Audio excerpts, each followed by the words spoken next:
Kisah dendam turun-temurun dalam sejarah penguasa Kerajaan Singasari.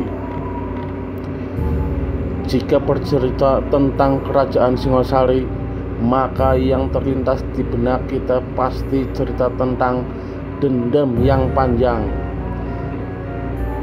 tentang pembunuhan berantai, juga tentang kelicikan mengerikan terjadi di sebuah perang dingin di Istana Nanmega.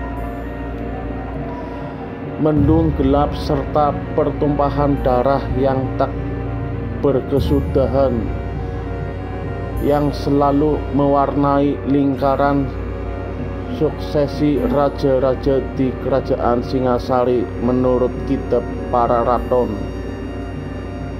Dendam membara itu sampai berlarut-larut dari generasi ke generasi.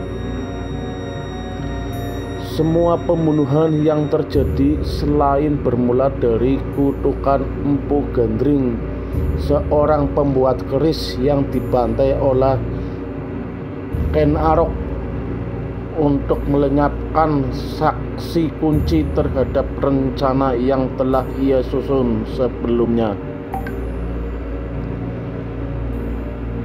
Juga karena doa dari seorang pertapa yang bernama Empu Purwa, ayah dari Ken Dedes, yang memohon agar semua keturunannya dapat menjadi raja.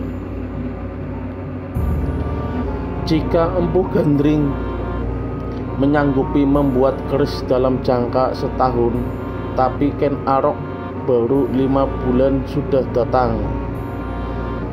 Sang empu melarang karena belum selesai, sampai terjadi perebutan sengit yang berujung pada kematian sang empu tersebut.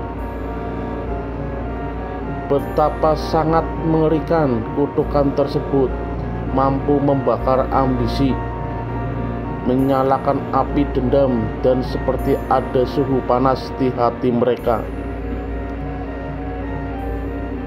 Dari Ken Arok sampai kepada para keturunannya, baik keturunannya yang notabene adalah bangsawan dan orang-orang berpengaruh pada masanya, bisa-bisa sampai mereka mengubur dalam rasa persaudaraan.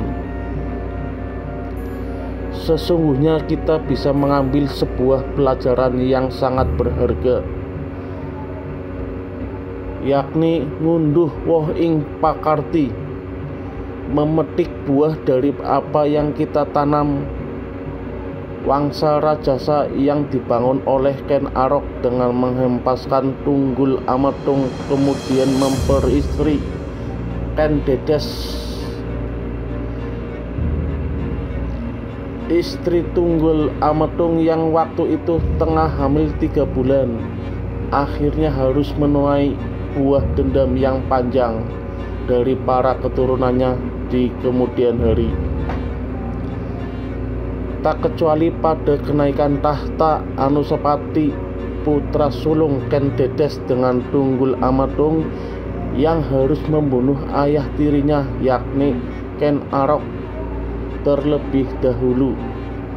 Ken Arok mati tertikam sebelah keris yang dahulunya pernah digunakan untuk membunuh Tunggul Ametung. Hal itu dilakukan Anuspati setelah ia mengetahui duduk perkara tentang insiden kematian ayahnya dari ibunya sendiri, Ken Dedes, yang juga istri Ken Arok.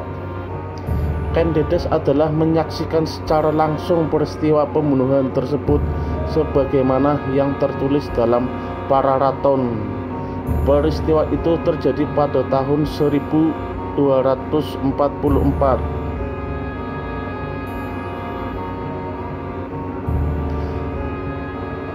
Lah